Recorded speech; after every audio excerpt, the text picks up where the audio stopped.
Saludos y bienvenidos. Esto es Archivo del Crimen.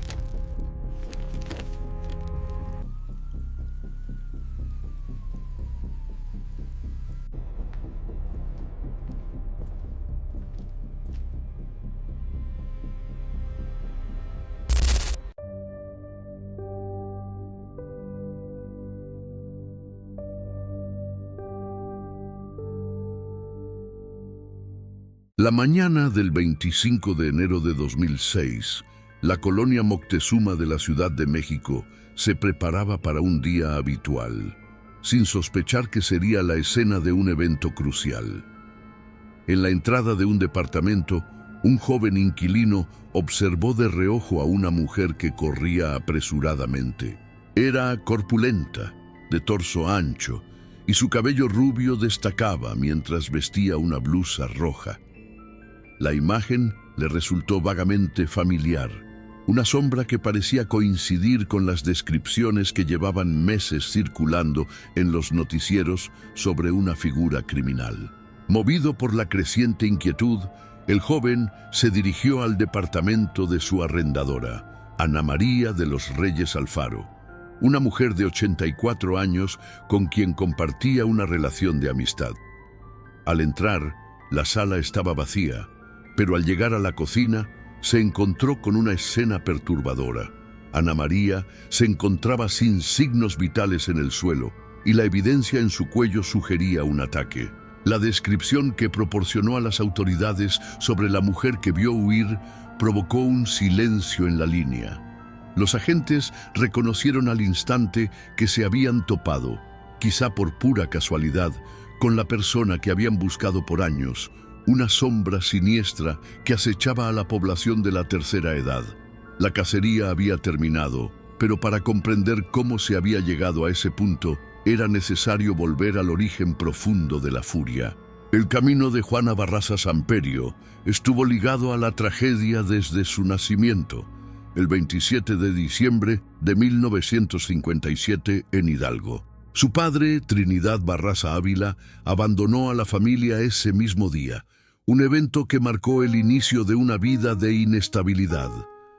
A los 3 meses, Juana y su madre, Justa Samperio, se mudaron a la Ciudad de México, donde la precariedad económica fue constante.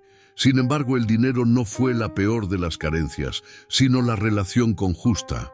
Su madre, consumida por el alcoholismo, se transformó en una figura violenta que agredía física y verbalmente a su hija, llegando a impedirle el acceso a la educación. Justa dictaminó que el único destino de Juana era ser ama de casa. Esta dinámica destructiva alcanzó su punto más oscuro cuando Juana tenía apenas 12 años. Justa, buscando alcohol, ofreció a su hija a un conocido de 26 años llamado José Hugo a cambio de unas cervezas. Tras este traumático evento, que la dejó embarazada, Juana intentó una convivencia breve con el agresor, pero fue rescatada por familiares. Aunque su padrastro intentó protegerla a su regreso, la fractura con su madre jamás sanó. Cuando Juana tenía 18 años, Justa falleció a causa de cirrosis hepática. Lejos de representar una pérdida, este deceso liberó en Juana un resentimiento profundo. Se había moldeado en un ser humano con una incapacidad aparente para sentir emociones más allá del odio y el rencor, semillas que al germinar la conducirían por caminos violentos. En los años posteriores, la vida personal de Juana se caracterizó por romances breves y la llegada de 6 hijos más, asentándose en el rol de ama de casa que su madre había predicho. Sin embargo, su vida dio un giro drástico cuando su pareja, un traficante de sustancias, desapareció en circunstancias sospechosas, posiblemente ligadas a un grupo criminal. Ante la necesidad de mantener a sus 7 hijos, Juana buscó un empleo.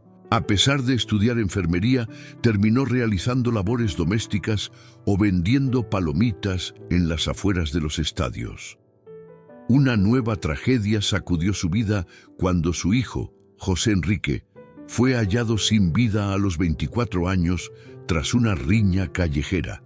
A pesar del inmenso dolor, Juana no se detuvo, sino que encontró una nueva vía para canalizar la inmensa furia reprimida durante años. Dada su contextura física, corpulenta, más alta y con mucha fuerza, Juana vio en el espectáculo de la lucha libre una forma de imitar lo que observaba en el cuadrilátero.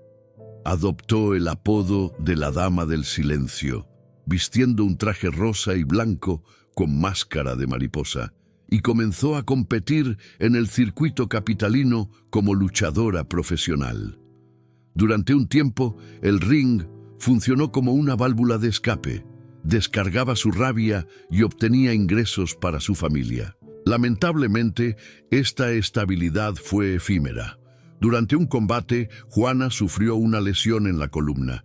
El dictamen médico fue determinante. Continuar luchando resultaría en una inmovilidad permanente. El retiro fue forzoso y aunque se desempeñó como promotora de lucha libre por una década, la disminución de clientes la forzó a volver a la venta ambulante. Con 7 bocas que alimentar y la ausencia de un lugar para volcar su ira, Juana cayó finalmente en la delincuencia, iniciando en 1995 con hurtos callejeros, usando un arma de juguete para intimidar a sus víctimas. Sin embargo, estos actos solo suplían su necesidad económica, no su deseo de violencia. La escalada era inminente. El punto de inflexión llegó mientras Juana veía la televisión. Una política hablaba sobre un nuevo programa del gobierno de la Ciudad de México destinado a ofrecer beneficios y asistencia médica a personas de la tercera edad. Para la criminal, esto representó una oportunidad invaluable. Había encontrado un nicho para el hurto que también podía saciar su latente agresividad, dirigida específicamente hacia mujeres mayores que le recordaban a la figura materna que tanto había odiado. Juana diseñó un nuevo disfraz. Abandonó la máscara de mariposa para vestirse de falsa enfermera o trabajadora social. El 25 de noviembre de 2002, puso en marcha su plan. Tocó el timbre de la casa de María de la Luz González Anaya, una mujer de 64 años que vivía sola. Juana se presentó como parte del programa gubernamental y con el pretexto de ayudarla con trámites, se ganó la confianza de la víctima. La anciana, con total ingenuidad, le abrió la puerta. Una vez dentro, el engaño dio paso a la violencia. Juana golpeó y sujetó a María de la Luz hasta dejarla sin signos vitales. El objetivo posterior fue el saqueo. Buscó dinero y objetos de valor en el dormitorio antes de huir.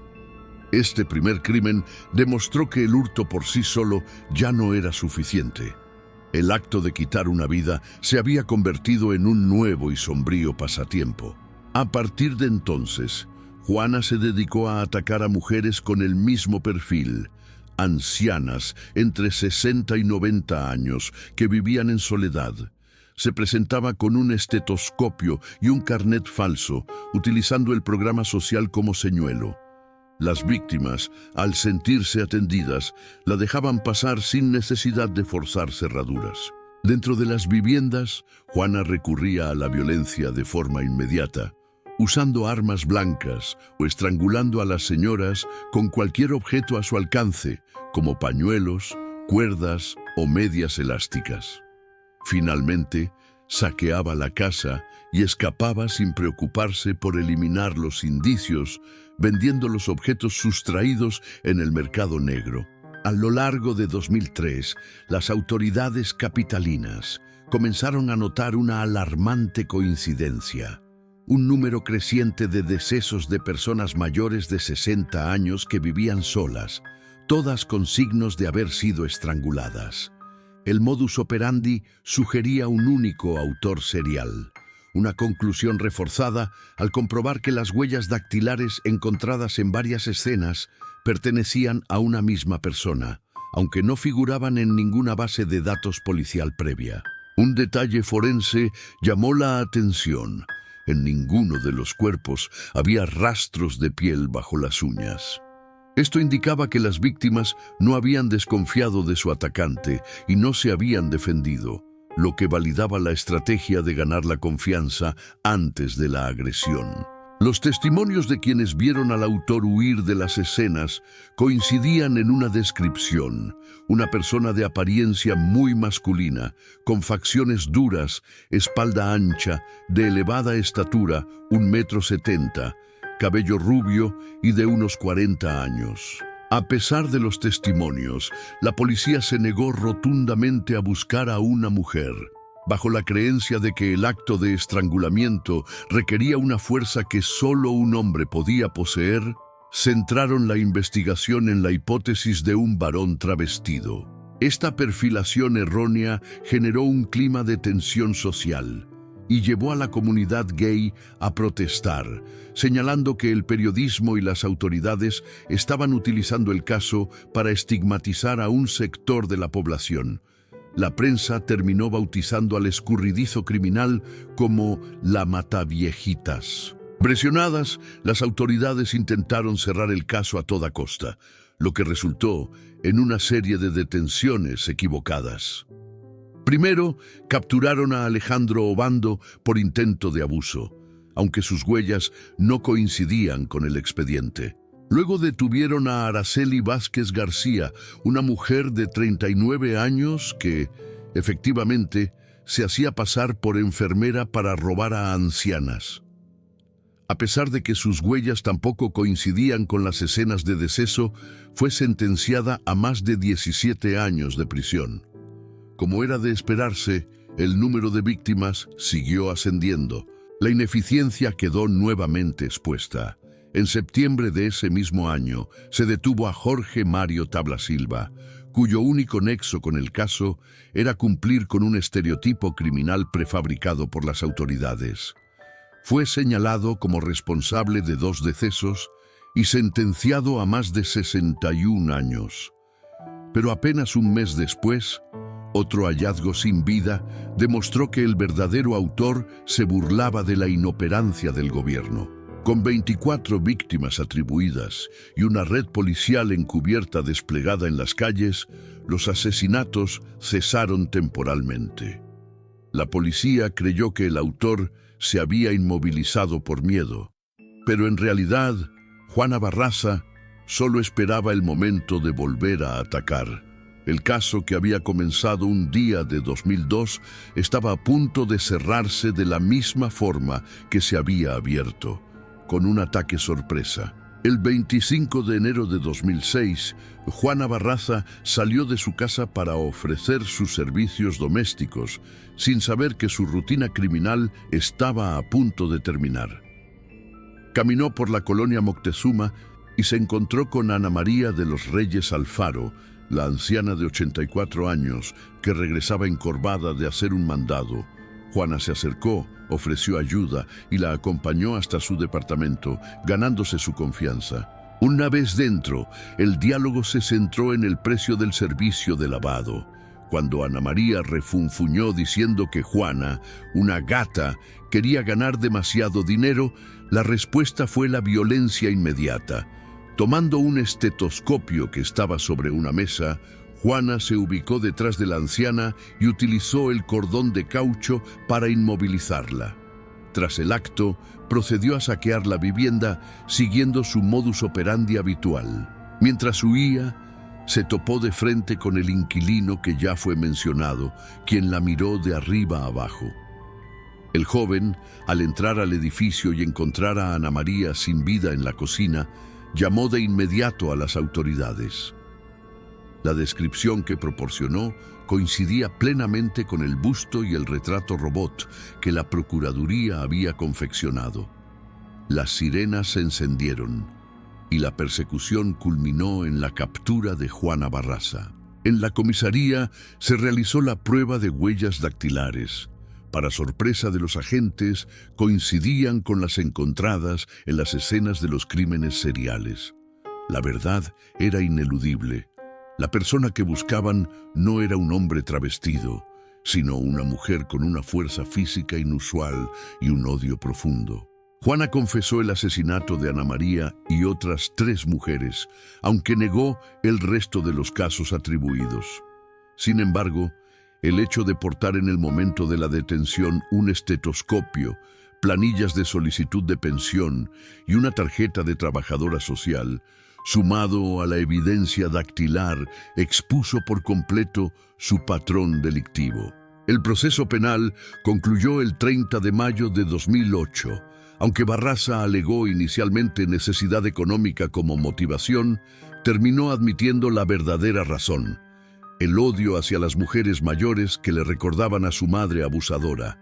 Juana Barraza fue sentenciada a 759 años de cárcel por el asesinato de 16 mujeres y 12 robos agravados, una condena que le revoca la posibilidad de libertad condicional, asegurando que pase el resto de su vida en prisión. El caso de Juana Barraza, la figura detrás de la Mataviejitas, trascendió rápidamente el ámbito penal para instalarse en la cultura popular.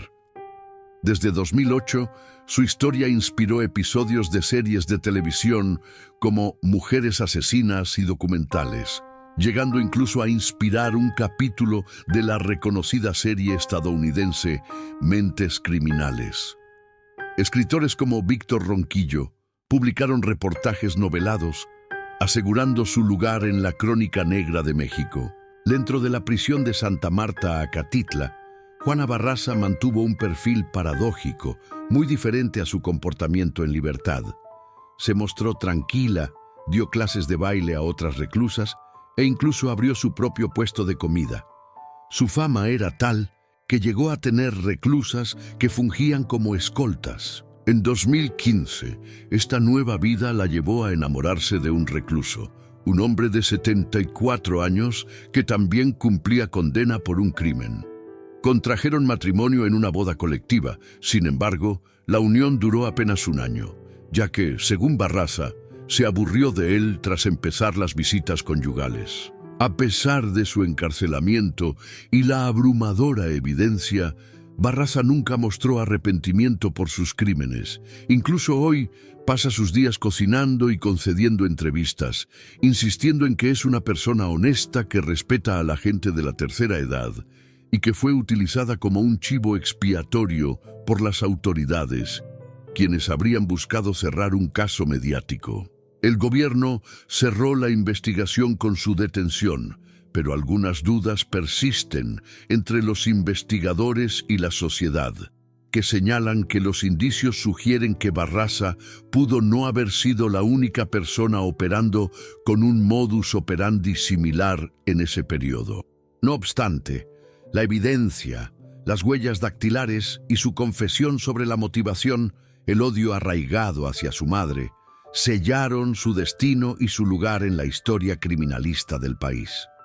Su historia sirve como una síntesis fría del trauma no resuelto, que al no encontrar un cauce se convirtió en una destructiva agresión serial.